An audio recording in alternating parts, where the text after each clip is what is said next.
Bueno, ¿qué significa este primer emoji que está acá? ¿Qué significa? Así sí es que vamos a, con el conocimiento que ustedes tienen. ¿Qué significa el estado anímico de este primer emoji? ¿Eh? Conteste, conteste. Participe. Alegre. Perfecto. Feliz. Perfecto. Está bien. Este está feliz. Y este, el segundo acá, está triste.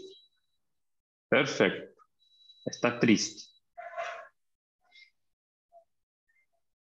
Este sería un... Este tercero sería una especie de... El tercero sería, está enojado. ¿Mm? Enojado. Está meio bravo. Enojado, en portugués ele está meio bravo. Este aquí, el último acá de arriba, este sería un... ¿Cuál? Este parece desconfiado. Este acá que tiene la ceja desconfiado. Cuando Paraguay perdió, está acá. Nervioso. ¿Sí? Este rojo, ¿qué sería este rojo? Este con la cara roja. Furia. Completamente agresivo. Si usted ve una persona que está a punto de explodir para la agresividad, él pone las cejas así enfrente, ¿verdad? La boca y se pone la cara medio roja, vermeja, ¿verdad? Se pone la cara toda vermeja y se pone también, si ustedes ven el paciente en la frente, van a ver que él pone las manos así, está hacia abajo, pero está con las manos cerradas. Entonces, ese paciente está agresivo, está con mucha ira, mucha rabia. Este es feliz, este es triste, este es nervioso, este enojado, desconfiado. ¿Y este cuál sería?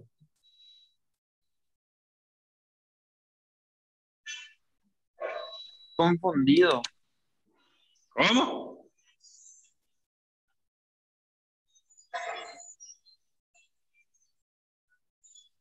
No sé. Poker face. También. El poker face, el poker face sí, van a ver en el Parkinson. Es parecido también, así. Pero sí significa un afecto aplanado, indiferente. Indiferente. No sabes si estás feliz, no sabes si estás triste. A veces le preguntamos al paciente, ¿qué tal te sentís? Y te dice, estoy feliz. Entonces le preguntaba, ¿qué tal te estás sintiendo? Estoy muy triste, doctor. Muy triste. Entonces te dice, ¿estás alegre, contento y feliz? Sí, doctor. Yo estoy bien. Yo estoy feliz, yo estoy bien. Pero vos no podés distinguir eso de la cara del paciente porque es un afecto aplanado, un afecto indiferente. Y si este es feliz, ¿este qué sería?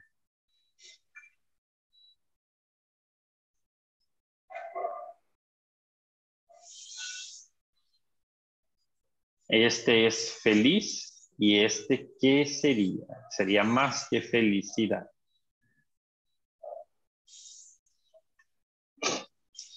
No. Yo trato de demostrarle con el emoji, ¿verdad? Pero no es bien así, pero trato de demostrar. sería más que feliz. Sería una felicidad extrema. Y eso nosotros le llamamos hipertímico o expansivo. Expansivo. Entonces, la persona a veces está hipertímica, muy, muy, muy feliz. Y eso hace con que a veces llegue al punto de ser expansivo muchas veces. Por ejemplo, una persona expansiva, ella sale y abraza a todo el mundo ahí. O sale corriendo desnudo por la calle. ¿Sí? Entonces, tengo que bajar un poco acá. Esperen. Acá. La afectividad es entendida como la manera en que... Espera, que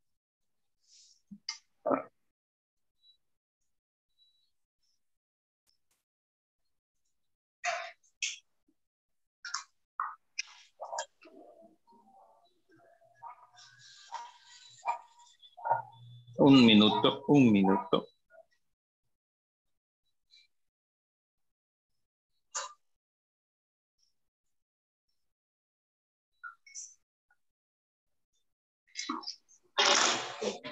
Bueno, entonces la afectividad, el afecto, es la manera en que el hombre, ¿verdad?, siente afectado por los acontecimientos de su vida, de su entorno.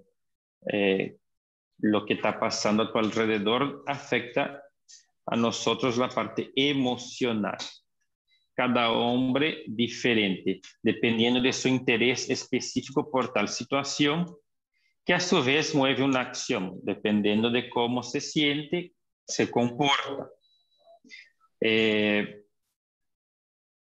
Y se ve afectado de distintas maneras, con distintos acontecimientos a lo largo de su vida. Por lo tanto, son esas motivaciones las que hacen sentirnos afectados de distintas formas.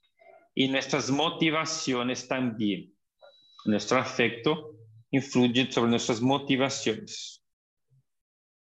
Y nada más do que los instintos biológicos de cada uno. Un café. Tenga más. Bueno, y acá tenemos el conjunto de experiencias que definen y delimitan la vida emocional del vida. Tenemos una emoción, tenemos sentimiento, tenemos el afecto y tenemos el estado de humor. Entonces, ¿qué es una emoción? Una emoción es una reacción afectiva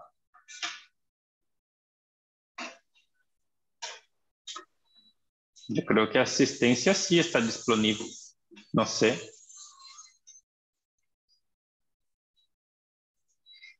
Bueno, ¿qué es una emoción? Reacción afectiva brusca y aguda. Tiene abundante correlación somática. Entonces, por ejemplo, ¿quién que era a colega que nos usava como exemplo? Eu esqueci. Gabriela. A Gabriela. Tá aí, Gabriela? Gabriela? Oi, Gabriela.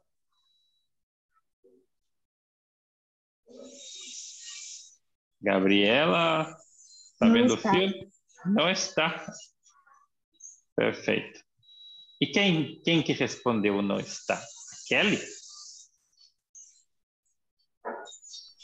Kelly Rossi. Bom, vamos pegar alguém de exemplo aí.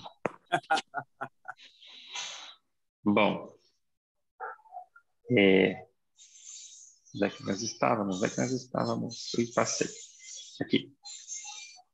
Bueno, ¿quién está ahí? La emoción. Entonces, una emoción. ¿Qué sería una emoción? Una emoción sería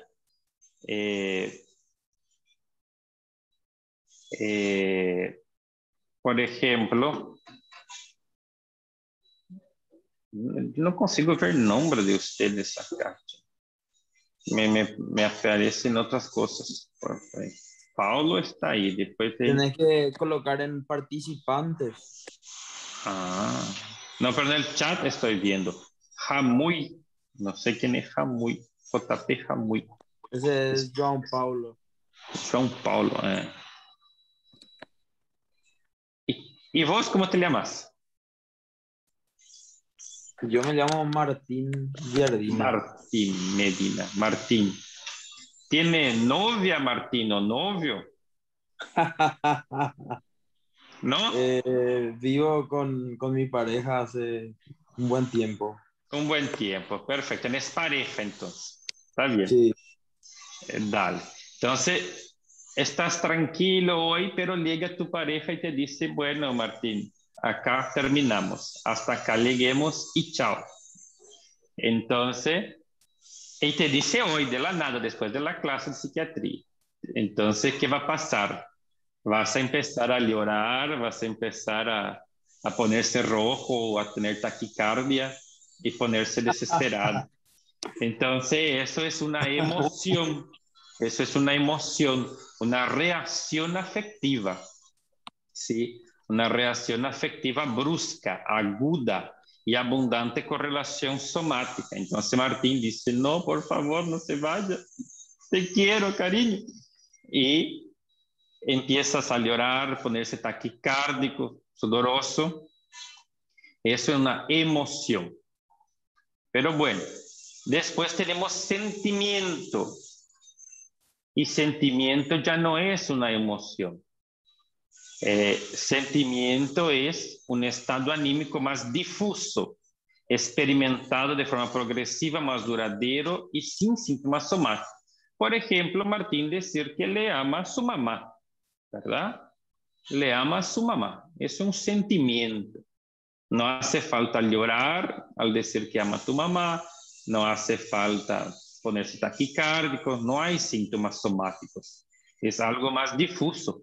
Es el amor que él tuvo durante todo el tiempo de que conoció a su mamá. Entonces, algo más duradero, un sentimiento. ¿Está bien? ¿Entendieron? Es una emoción, un sentimiento. Después tenemos el afecto. Sentimiento subjetivo que acompaña una idea de presentación mental. Entonces, el afecto solemos ver el momento, en el momento, ¿cómo está?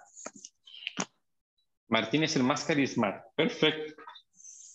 Está muy bien, Martín, así hay que ser. Y el es afecto, una emoción. el afecto es algo que vemos el paciente así, como él está ahora. Y el humor, el estado emocional basal, estado de ánimo, el humor. Entonces, humor y afecto.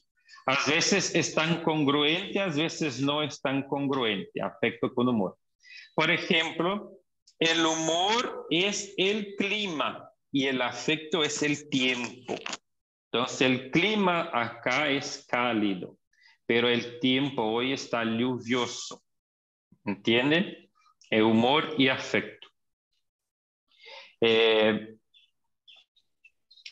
Ahí vamos a ver las características enseguida de los principales. Tengo que cancelar acá. Es subjetiva. No es observable fuera del individuo, pero sí se pueden ver sus demostraciones, como risa, llanto, comportamiento. La afectividad es trascendente, influye en otros aspectos de la personalidad y es influida por ellos también. Cosas que nos pasan influyen sobre nuestra afectividad. Nuestra afectividad influye en otras cosas, influye en nuestro comportamiento, nuestro llanto, nuestra risa, nuestro comportamiento influye en nuestra afectividad. Es comunicativa. Yo puedo ver como una persona y imaginarme cómo él está a través de su afectividad. Si yo veo una persona triste llorando es porque algo malo le pasó posiblemente.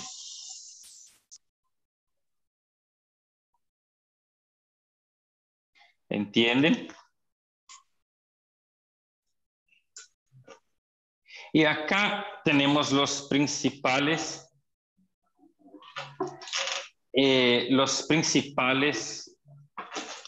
tipos de estado de ánimo más relevantes. El eutímico. Todo lo que es eu es lo normal. Entonces, la persona cuando dice estoy eutímico, ella no dice eso. La persona no dice eso. Olviden lo que yo dije. Las personas no dicen eutímico. Ustedes como médicos van a ver que la persona está eutímica. Entonces, la persona eutímica es aquella normal, su ánimo normal. No está feliz ni está triste, estás bien, está tranquilo. Martín ahora está eutímico, ¿verdad, Martín? Sí, Para los amantes del café estoy tomando un Juan Valdés. Muy rico café colombiano.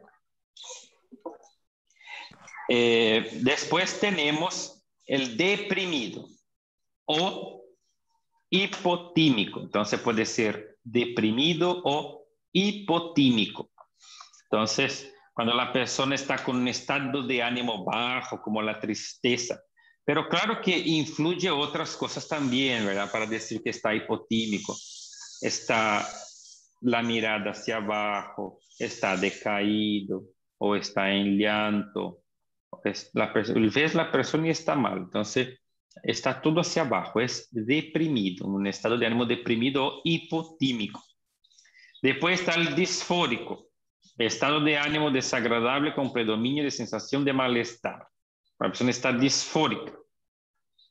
Después está el irritable, que es el que está fácilmente enojado.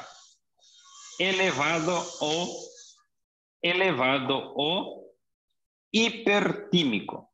Un ánimo elevado o hipertímico es muy feliz, es una felicidad más elevada de lo normal. Después, cuando pasa del elevado al expansivo, ausencia sobre el control de la expresión de los propios sentimientos con tendencia a la desinhibición. Cuando la persona está muy expansiva, se desinhibe con facilidad. La desinhibición es quitar la ropa, salir corriendo, es querer abrazar, es querer besar a todo el mundo, es querer tocar en las personas. Se desinhibe en varios sentidos.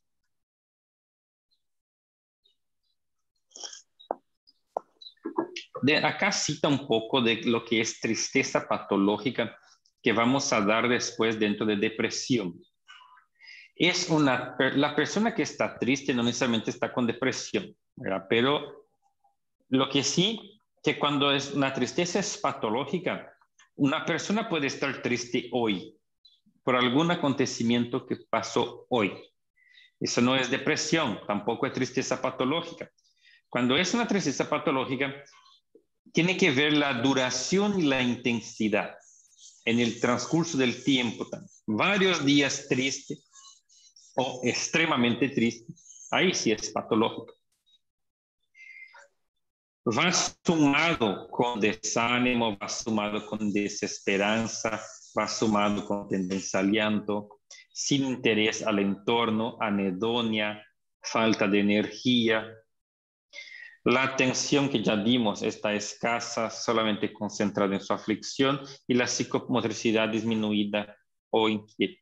Entonces, anedonia. ¿Qué es anedonia?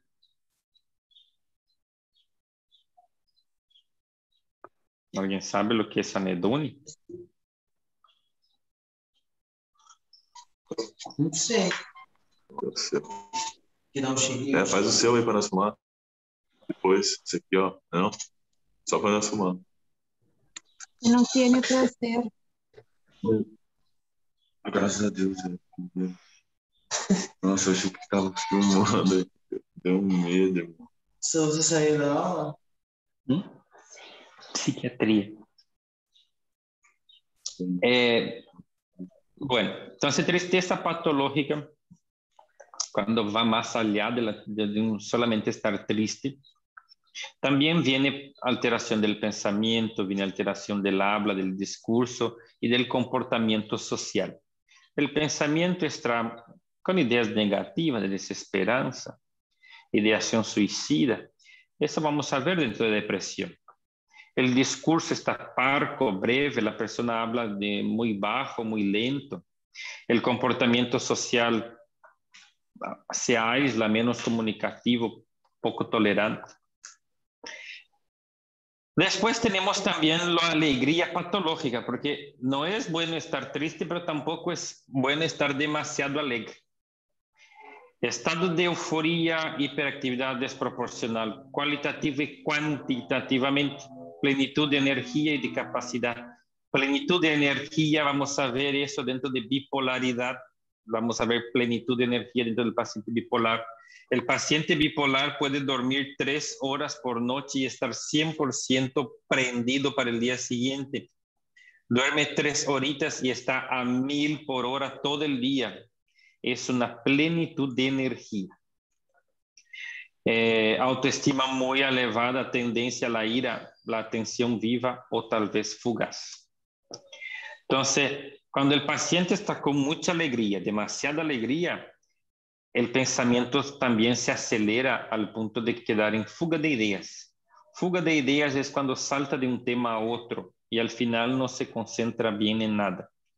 El discurso está logorreico, o verborreico, cuando habla demasiado. Una hiperactividad motora y el comportamiento social desinhibido, agresivo, irritable. Entonces, otra vez acá, estado de ánimo disfórico, estado de ánimo desagradable. Estado de ánimo eutímico dentro de lo rango normal, que significa ausencia de ánimo deprimido o exaltado. Ánimo expansivo, expresión de los sentimientos sin inhibiciones, generalmente con una sobrevaloración de su importancia y significado. Está demasiado expansivo. Irritable, estado de ánimo que el sujeto se molesta con cualquier cosa. Ánimo lábil, labilidad emocional. La palabra labilidad emocional es aquella persona que llora, después ríe, después llora otra vez. Está lábil, ella se cambia de ánimo en minutos. Mientras estás consultando al paciente, él se pone a llorar, después cambias de asunto y se pone más a reír. Después se pone a llorar nuevamente cuando hablas de otra cosa más triste.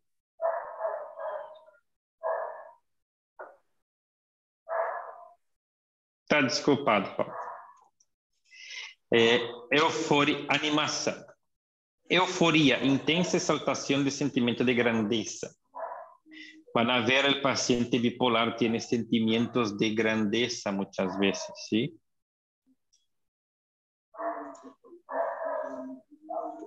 Éxtasis, plenitud máxima, desconexión con el sentido del exterior y enfoca su interior.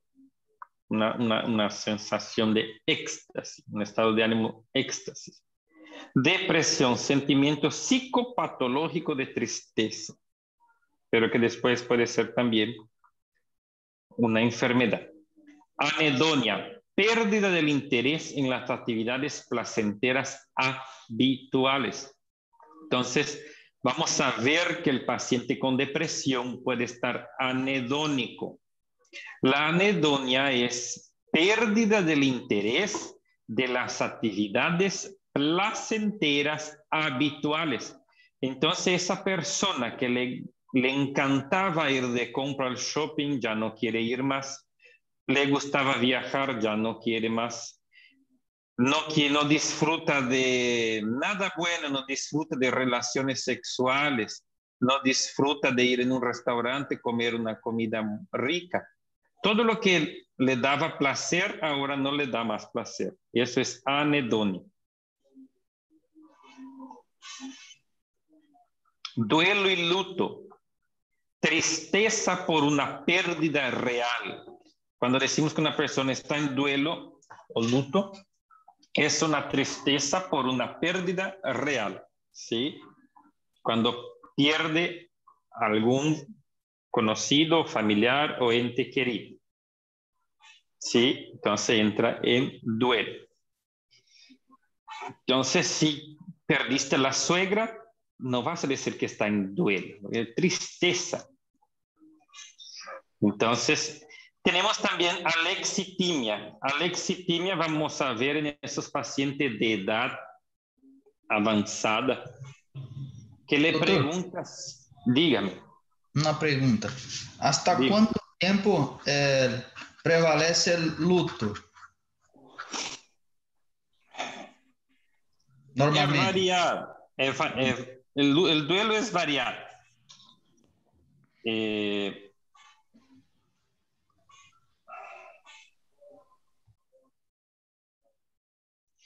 duelo es variado. Para decir en tiempo.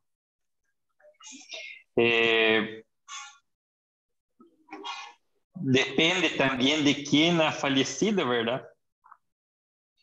Vamos a ver que los duelos son muy, muy difíciles cuando una persona pierde un familiar así de primer grado, por ejemplo, un hijo. Es más complicado. Lo que sí hay las fases del duelo, ¿verdad? Negación, fase de ira, negociación, después a la fase de depresión y por último la de aceptación. El duelo es una tristeza por una pérdida real. Entonces el duelo no se trata con medicaciones, el duelo.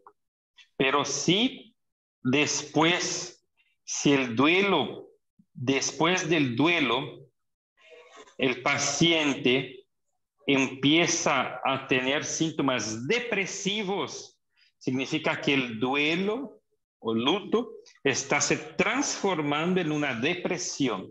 Y ahí entra el psiquiatra a tratar eso. El duelo en sí también se puede tratar cuando hay algunas así, tipo la persona ahora quiere suicidarse también porque el otro falleció y me quiero matar. Entonces se puede intervenir con alguna medicación calmante. Pero lo ideal es dejar que la persona viva el duelo, ¿sí? Viva el duelo. Y se trata de hacer un poco de psicoterapia para que la persona pueda entender las fases del duelo, las fases que está pasando.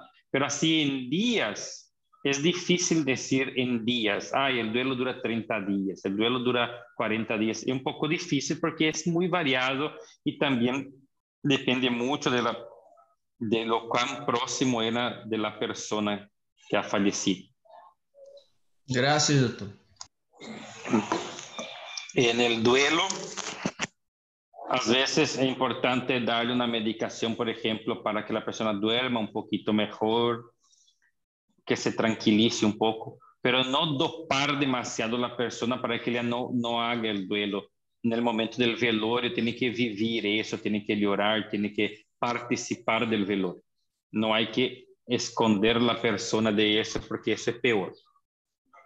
Entonces, medicar mucho tampoco. Después, cuando vamos a hablar después que vamos a hablar de bipolaridad, cuando demos la clase de bipolaridad, vamos a ver lo que es manía, hipomanía, que son las fases de la bipolaridad. Manía, hipomanía y depresiva. Entonces, ¿qué es la manía? La manía es un estado de ánimo caracterizado por euforía, agitación, hiperactividad, hipersexualidad, aceleración del pensamiento y aceleración del habla. Es todo hacia arriba. Y vamos a ver que el paciente bipolar está muy, muy acelerado. ¿Qué es la hipomanía? No es lo contrario. La hipomanía es un poquito menor que la manía. Es aquella persona que es extremadamente acelerada, más feliz, más activa, pero no llega al punto de ser manía, un poquito menos.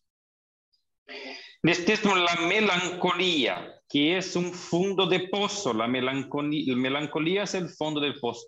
Es aquel estado depresivo donde la persona no consigue ni salir de la cama. Está melancólica, sufre tanto, tiene tanta falta de energía que se queda por ejemplo, en la cama todo el día. ¿Qué? ¿No? La bella indiferencia y actitud inapropiada de calma o falta de preocupación por la propia discapacidad. A veces cuando la persona está con una enfermedad grave, por ejemplo, y presenta una extrema calma sobre su enfermedad, no se preocupa y no sobre su propia enfermedad, su propia discapacidad. Bueno. Y nosotros vamos a utilizar después esta clase para avaliar al paciente con depresión y ver que él está deprimido. Ver si el paciente bipolar está en manía o está en hipomanía. O si un paciente, por ejemplo, está demasiado apático, puede ser por la medicación o puede ser por un Parkinson o puede ser por drogas. La bella indiferencia a veces también pueden ver en los pacientes que consumen a largo tiempo marihuana y le está afectando, está todo mal, ya tiene problemas y todo, y le preguntan, ¿qué tal? Ya, no, tranquilo, yo estoy bien, todo tranquilo, de maravilla. No se preocupa con nada y con nada. Porque tampoco es bueno, ¿eh? Nosotros no podemos nos preocuparnos demasiado por cosas del futuro. Eso es ansiedad. No podemos preocuparnos demasiado con cosas del pasado, que esto podría ser depresión. Tenemos que vivir el presente, pero preocuparnos con nada tampoco es bueno. Nosotros sí tenemos que preocuparnos, ¿verdad? Pero lo necesario, preocuparse con los estudios que tenemos, con lo que queremos ser, con el trabajo que queremos, con las cuentas que tenemos que pagar ahora, con la cuenta de luz que hay que pagar mañana. Con esas cosas necesitamos preocuparnos. No podemos querer una vida de bella indiferencia, calma total. Eso no es lo recomendable, ¿sí? Una calma total. A veces los pacientes vienen y dicen, doctor, yo no quiero preocuparme con nada, pero eso no se puede. Es necesario que el ser humano se preocupe con algunas cosas, pero no puede ser demasiado hasta el punto que influye en otros aspectos, ¿verdad? Por ejemplo, quitarte el sueño, quitarte el tiempo de alimentación, quitarte el tiempo de descanso, pero tampoco no preocuparse con nada. Vamos a intentar dar una otra clase rapidinho.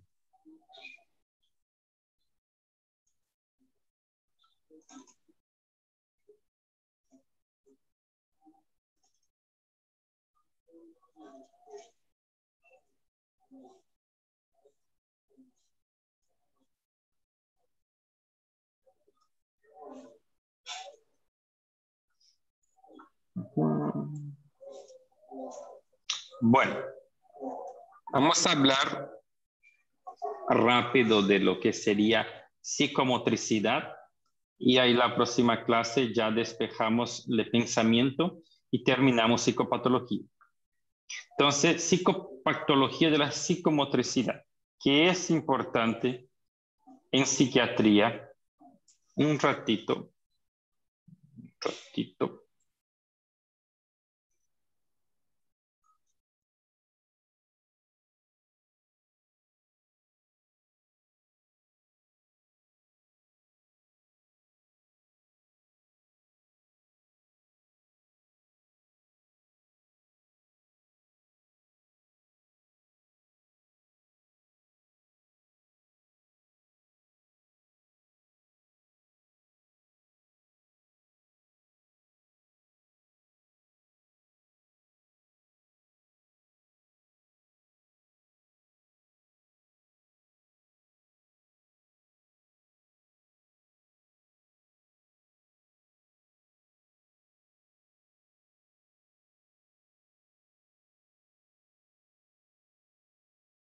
Volvimos.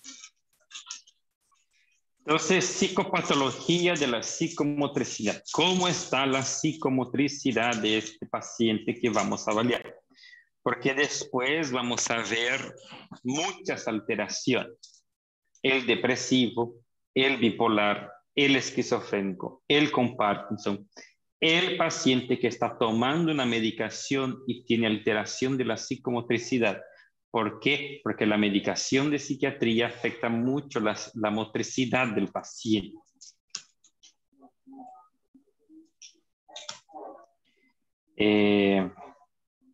Y acá es un poquitito de cómo funciona. Ustedes ya saben, ya vieron, ya estudiaron en neurología. Tono muscular, armonía cinética, psicomotricidad, psicopatología, expresividad, estructura de los movimientos, los gestos y movimientos corporales de la cabeza, extremidad de las manos. La motilidad de origen psíquico, porque nosotros muchas veces queremos hacer un movimiento y modulamos este movimiento.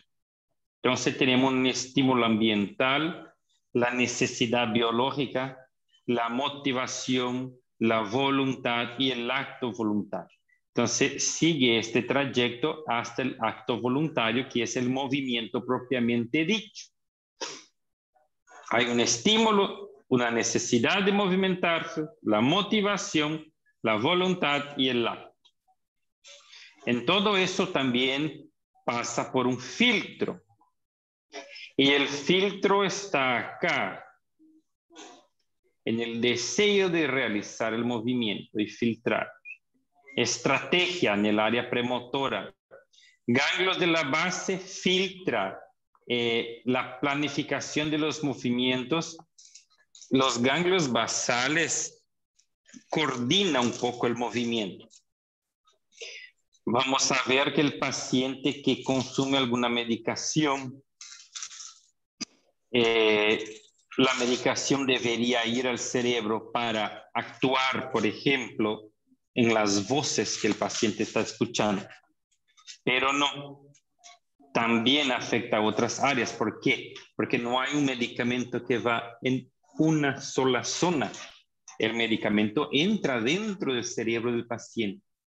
Al mismo tiempo que actúa donde queríamos que actúe, actúa donde no queríamos que actúe. Y la medicación psiquiátrica algunas veces actúa en los ganglios basales y dan temblores. Dejan el paciente medio rígido. ¿Sí? El lóbulo frontal es una zona cerebral donde filtra los movimientos voluntarios, así por decir. Por ejemplo, yo me pongo nervioso con una persona y le quiero pegar, pero mi lóbulo frontal me dice, no, no le pegues, no le podés pegar, es tu alumno. Le podés castigar, pero pegar no le podés pegar. Entonces uno se contiene.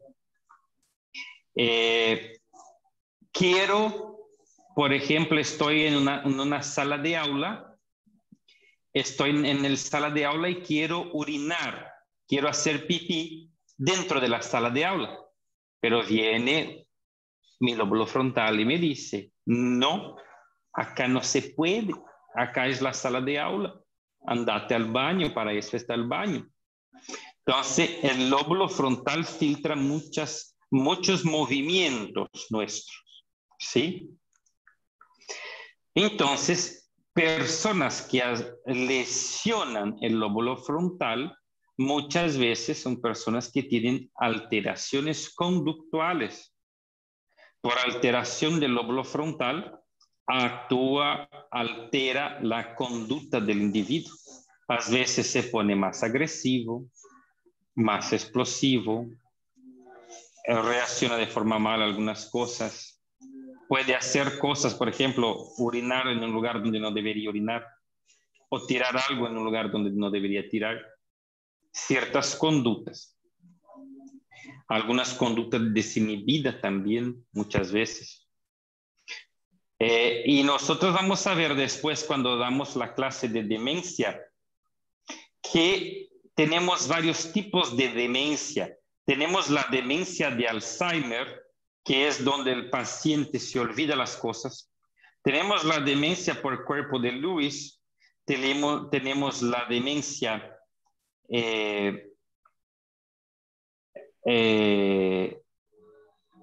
frontotemporal y tenemos la demencia vascular. La demencia frontotemporal es una demencia que achica el lóbulo frontal. Entonces ese paciente tiene demencia, pero es demencia frontotemporal. Se olvida algunas cosas, pero el olvido no es lo principal, pero sí el cambio de conducta. Ese anciano que se pone agresivo, que se discute, que se pelea, que hace cosas no normales, pero es por una demencia frontotemporal.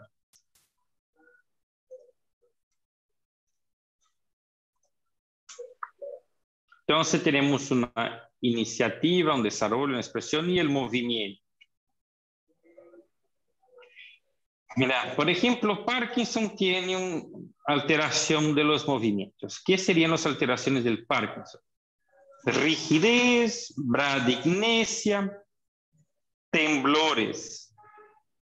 ¿Sí? Rigidez, temblor y bradignesia. Rigidez, temblor y bradignesia.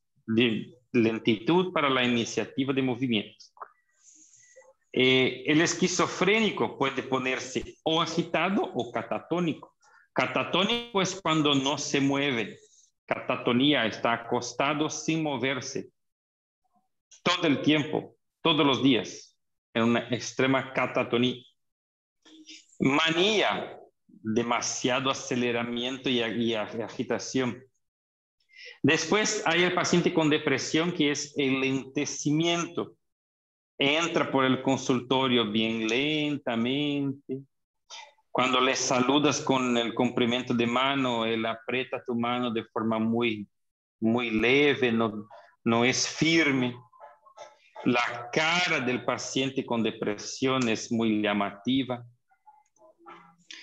Tipos de movimientos: espontáneos, reactivos, reflejo y expresivos. En los expresivos es muy interesante para nosotros, los movimientos expresivos de la cara, muy interesante para la clase pasada de afectividad que recién dimos. ¿Viste cómo toda la cara es importante, los movimientos? Una persona que está consumiendo, por ejemplo, antipsicóticos, deja más paralizada la musculatura facial y el paciente con esquizofrenia que está tratado con antipsicótico a dosis alta, generalmente tiene la cara aplanada, igual a aquel emoji que les presenté antes, un aplanamiento afectivo. Después el paciente puede ponerse agitado, agitación psicomotriz, cuando el paciente está muy agitado. Levanta, sienta, no se para, no se pone quieto. Y después la agresividad. Tenemos la disminución de la actividad psicomotriz. La disminución vamos a ver en depresión, la fase omega del Parkinson.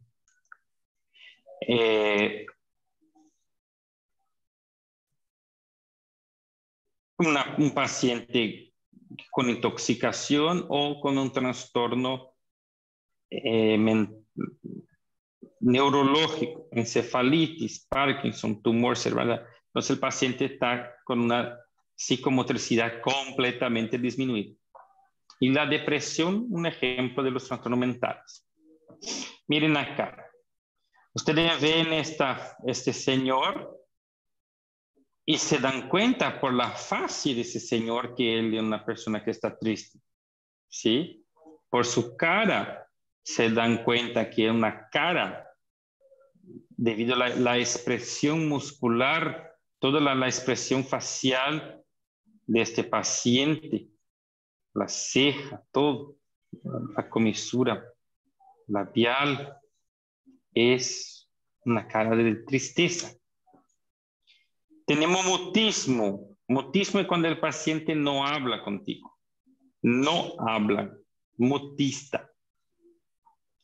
Aquinético selectivo.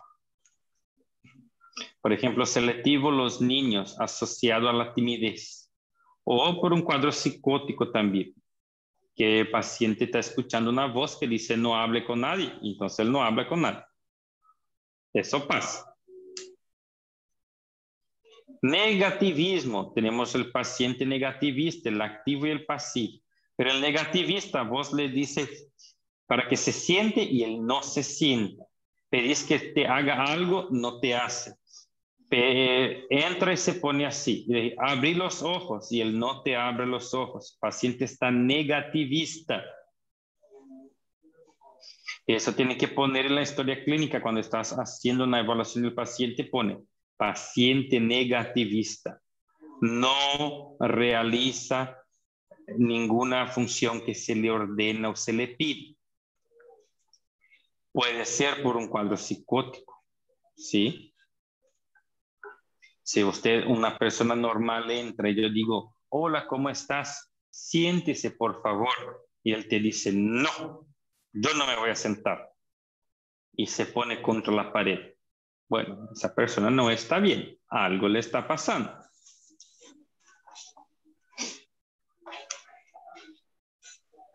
Estupor cuando ya está acostado en una forma estuporosa. Puede ser estupor psicógeno, depresivo, catatónico u orgánico. Orgánico sería cuando tiene un trauma craneoencefálico, por ejemplo, está en estupor. Puede ser en catatonías. La catatonía, el paciente generalmente está acamado por un cuadro psicótico o depresivo. La depresión catatónica o esquizofrenia catatónica. Y el paciente no se mueve, pero no se mueve para nada. Incluso vos le pedís, abra los ojos y él mantiene igual. Pero eso es todo el tiempo, todos los días que está acamado, días. Y si no haces nada, el paciente no come, no toma nada y se muere. El paciente catatónico está seguramente con algún pensamiento dentro de su cabeza que él solamente queda pensando en este pensamiento loco, por así decirle, y se olvida de hacer movimientos y se queda paralizado completamente. Tuvimos muchos pacientes en catatonía en el hospital psiquiátrico. No abre la boca, no come, no toma agua, no hace nada. Quedan paralizados en la cama todo el día. Vos te vas y le levantas un brazo del paciente, agarras así, agarras y levanta el brazo del paciente y suelta. Y el paciente deja el brazo así. Y va a quedar ahí por horas si es que vos no agarre y abajes el brazo del paciente otra vez. Y eso se llama flexibilidad seria. Si le alzas el brazo y le deja ahí, el brazo va a quedar por horas así. Y es un síntoma para diagnosticar la catatonía.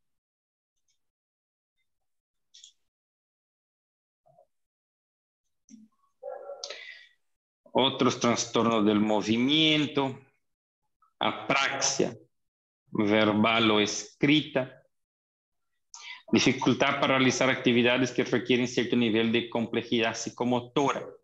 Por ejemplo, cuando vemos un paciente que está con algunas dificultades de la memoria, esas cosas que sospechamos de una demencia, nosotros agarramos y le pedimos para que haga vamos a hacer el mini mental test, y en ese mini mental test hay una parte que se pide que dibuje dos pentágonos cruzándose así, dos dibujitos de pentágonos que se unen entre sí. Y el paciente tiene dificultad en dibujar eso. Apraxia. Manierismo, movimientos que aumentan la expresividad de los gestos y mímicas. Ustedes pueden agarrar y después que termine la clase, van a ir en YouTube y van a buscar,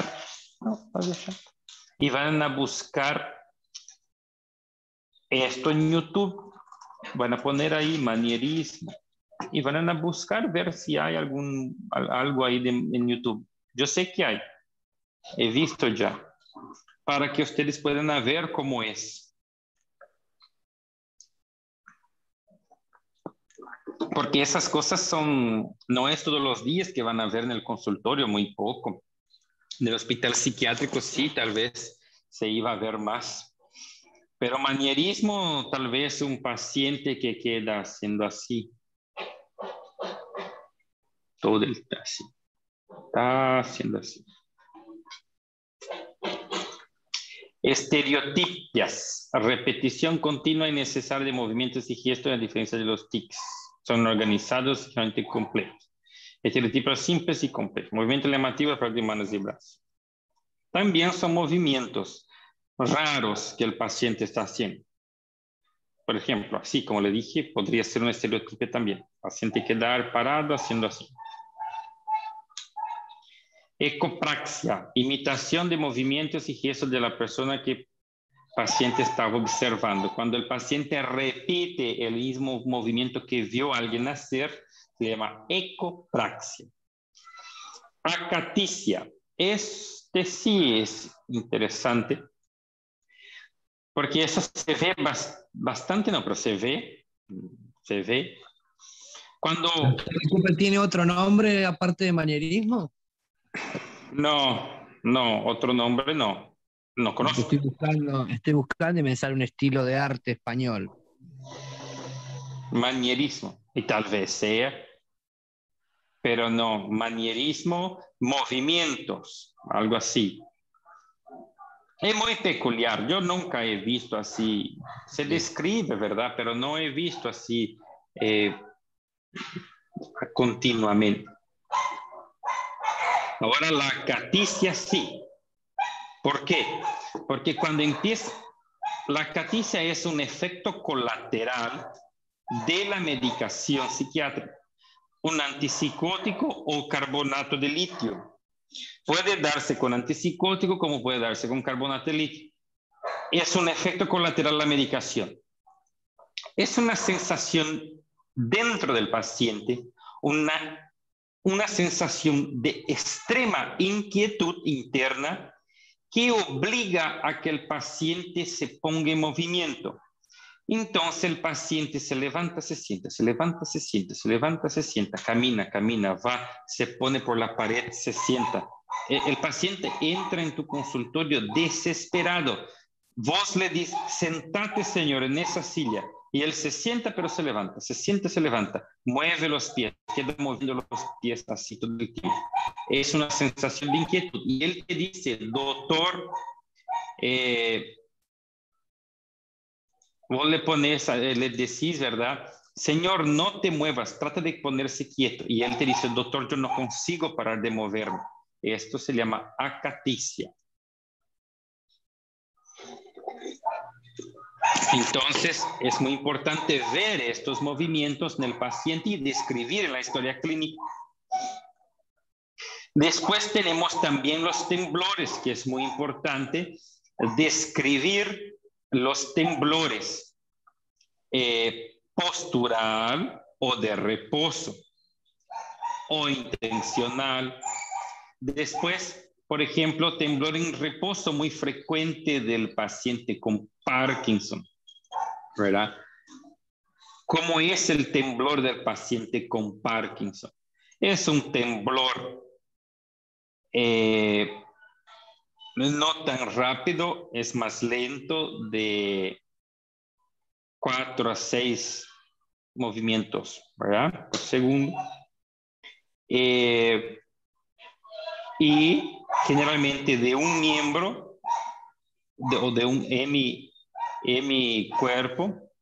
Después, cuando el Parkinson está avanzado, sí puede ser, ya es de los dos miembros, pero cuando empieza al inicio es casi siempre de un miembro, el movimiento así, ¿verdad? Por ejemplo, de contar monedas, o en un brazo, o en la cabeza, está moviendo. Es importante describir ese temblor.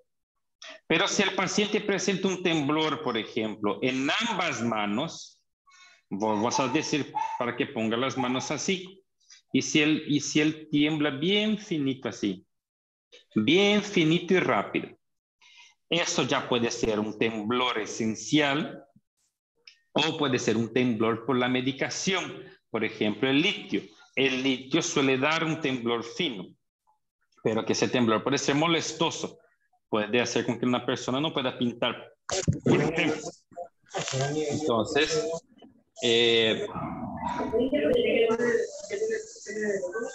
apaguen su micrófono, por favor.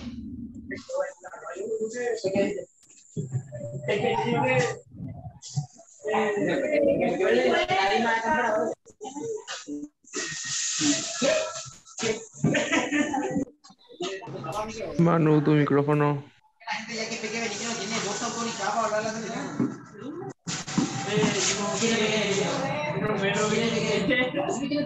Dios mío, ¿dónde lo que están? Parece que están haciendo compra en el supermercado.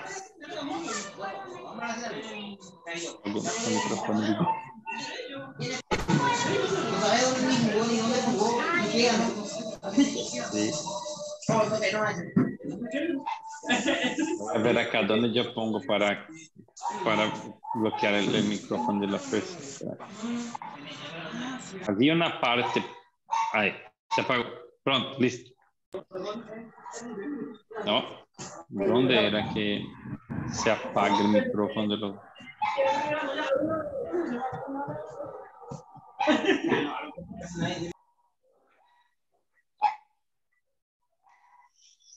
Entonces ustedes van a tener que, en la historia clínica, describir los movimientos que están viendo.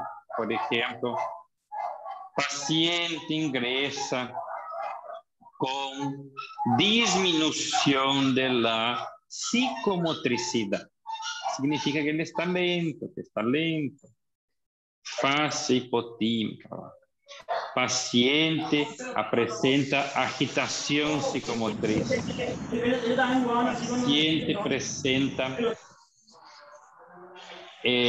Paciente presenta temblor en la mano derecha. Hay que describir eso. Tantos ciclos por segundo, por minutos, por segundo. Paciente presenta una marcha. Eso también vamos a ver ahora.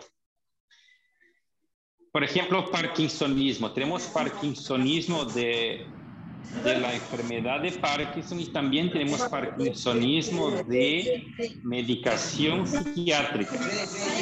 La medicación psiquiátrica da parkinsonismo. ¿Alguien sabe dónde yo tengo que ir para cancelar el micrófono?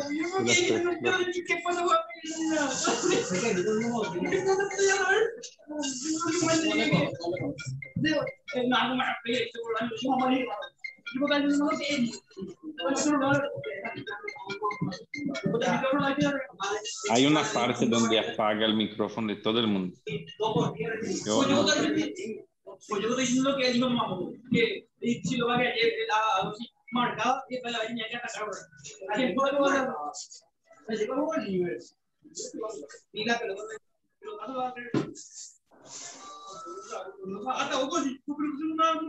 Participantes.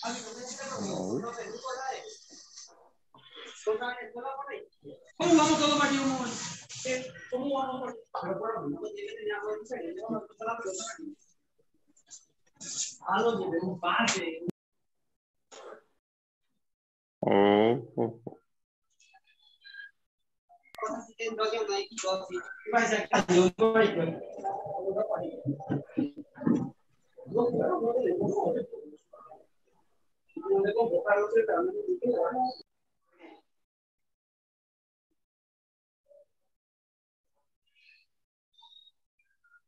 Bueno. Vamos a intentar seguir así. Parece que está vendiendo alguna cosa ahí, parece que está trabajando.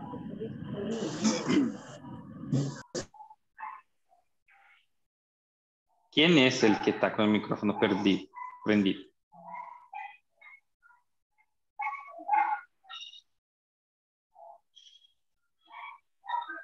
Bueno, después también tenemos tickets.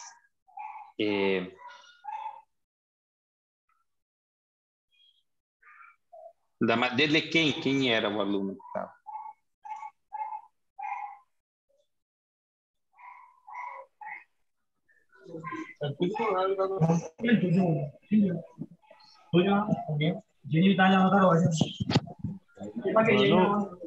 Manu Benítez. Manu. Vamos ver se eu acho aqui. Aqui. Manu Benítez. O que eu vou fazer? Manu. Remover. Pronto. Pronto. Remover. Tchau, Manu. Listo.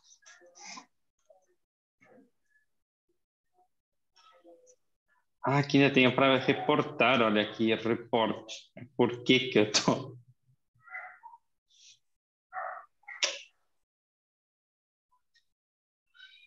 Olha, tem para reportar ele aqui, que ele foi ofensivo, foi abusivo.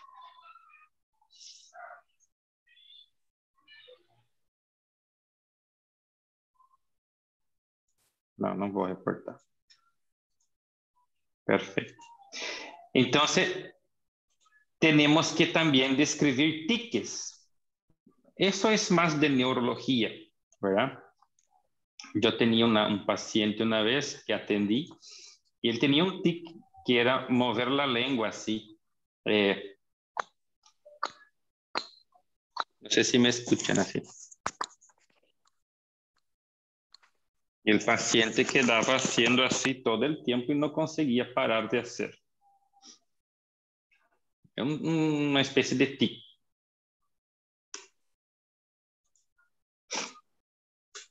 Acá le estaba diciendo, parkinsonismo a veces es por la enfermedad de Parkinson y a veces es por medicamento psiquiátrico. Entonces, parkinsonismo medicamentoso.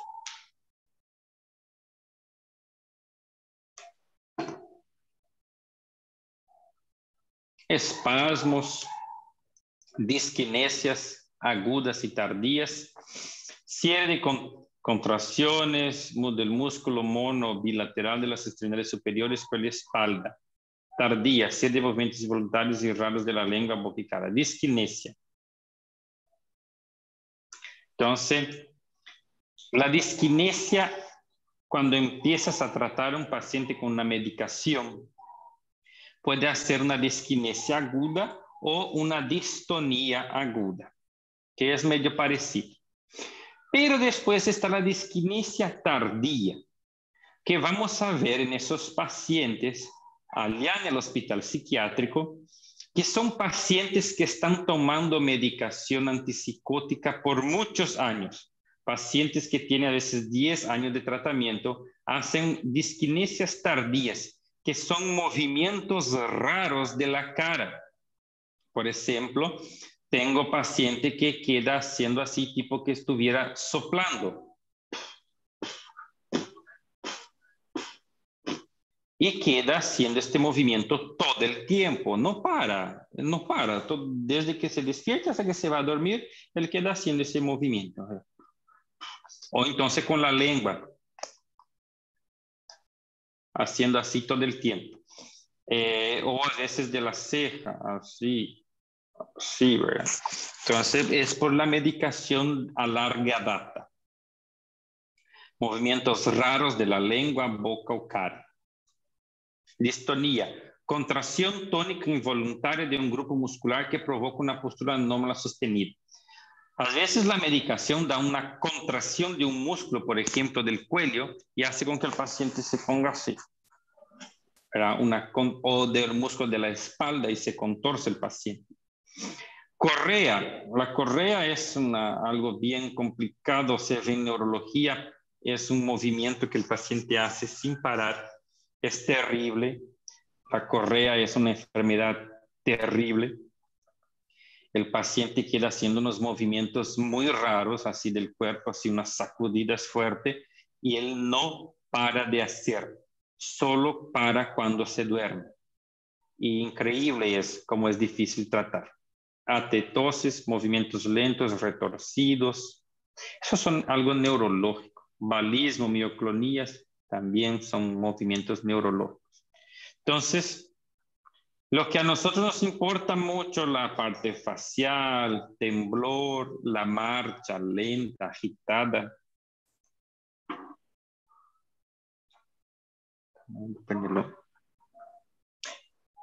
¿Cómo está el lenguaje? Visto que el lenguaje es algo muscular también.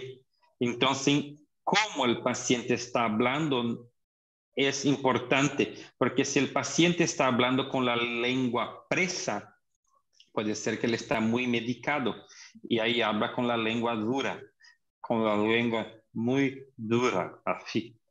Y esto es por la medicación psiquiátrica. Ustedes van a ver muchas veces pacientes que consultan y están así, hablando con la lengua presa.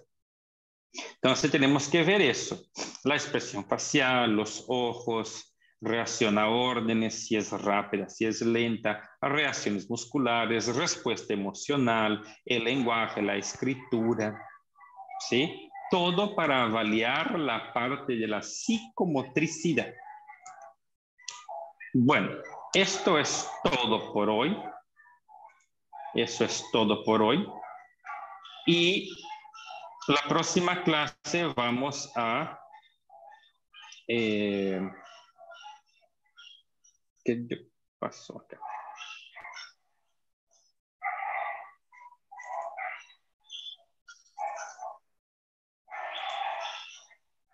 Sí. La próxima clase vamos a hablar de psicopatología del pensamiento. Y después vamos a hablar de entrar en lo que serían las patologías propiamente dichas, ¿sí? Vamos a entrar en depresión y bipolaridad. Bueno, ahí les dejo, ¿sí? En la próxima clase, entonces, la próxima semana, otra vez, en el mismo horario, las 3 por ahí. Perfecto. Doutor, Sí. ¿puedes subir las diapositivas a la plataforma, por favor? Voy a subir esta semana tengo tiempo, voy a subir, sí, todos. Les prometo. Gracias, doctor. Muchas Dale, gracias. perfecto. Chao.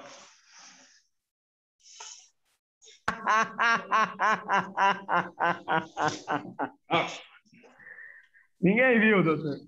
ninguém viu? Ah, viu sim, viu sim.